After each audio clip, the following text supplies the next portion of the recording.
FDFS stocks Tamil நேயர்களுக்கு வணக்கம்.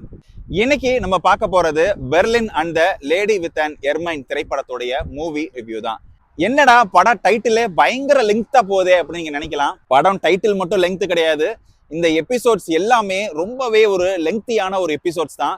நீங்க ரொம்ப ஒரு பொறுமைசாலியா இருந்தீங்க அப்படின்னாக்க இந்த ஹீஸ்ட் அப்படிங்கிறது உங்களுக்கு ரொம்பவே ஒரு ரசிக்கும்படியா ஒரு திரைப்படமா இருக்கும் அப்படிங்கிறதுல சந்தேகமே இல்லை. இதற்கு முன்னாடி வெளியான மணி ஹீஸ்ட், இதற்கு முன்னாடி வெளியான பெர்லின் பகுதி 1 எல்லாத்துலயுமே ஏதாவது ஒரு கொள்ளையடித்தலை மையமா வச்சுதான் அந்த கதையை உருவாக்கியிருப்பாங்க. அதே மாதிரியான ஒரு கொள்ளைய மையமா வச்சுதான் இந்த திரைப்படத்தை உருவாக்கியிருக்காங்க. இருந்தாலும் இதுல கொள்ளை அப்படிங்கிறத தாண்டி அதற்கு பின்னாடி வேற ஒரு சதித்திட்டத்தை தீட்டுறாங்க. அதுதான் இந்த திரைப்படத்துடைய போக்க அப்படிங்கிறத ரொம்ப ரசிக்கும்படியா வச்சிருக்கிறாங்க. இந்த திரைப்படத்தோட டைட்டில்ல இருக்கக்கூடிய அந்த ஆர்ட்டை தான் திருடுறதுக்கு இந்த ஒட்டுமொத்த குழுவும் நகர்றாங்க. அப்படி உலகம் முழுவதிலும் உள்ள மிகவும் பிரசித்தி பெற்ற நிறைய ஆர்ட்டுகளை திருடி தன்னுடைய வீட்டுக்கு அடியில ஒரு பாதாள அறையில நிறைய சேஃப்டி சிஸ்டத்தோட மறைச்சு வச்சிருக்கிறாரு நம்ம படத்தோடைய வில்லன். அவர் வீட்டுக்கு அடியில இருக்கக்கூடிய அந்த விஷயங்களை எப்படி நம்ம பெர்லின் குழு போய் திருடுறாங்க, அதற்கு பின்னாடி நடக்கக்கூடிய ஒரு சுவாரஸ்யமான விஷயம். அப்படி திருட போகும்போது அவங்க வேறொரு விஷயத்த பாக்குறாங்க, அப்பதான் அதையும் சேர்த்து திருடணும் அப்படின்னு ஒரு புது ஸ்கெட்சையும் போடுறாங்க. இப்படி இந்த படத்துல பாத்தீங்க அப்படின்னா நிறைய ஸ்கெட்சுகள் போட்டு எல்லாத்தையும் ஆட்டையை போட்டு கடைசியில அந்த பணக்காரரை நடு வீதியில நிக்க வைக்கிறது தான் இந்த திரைப்படத்துடைய ஒட்டுமொத்த கதை.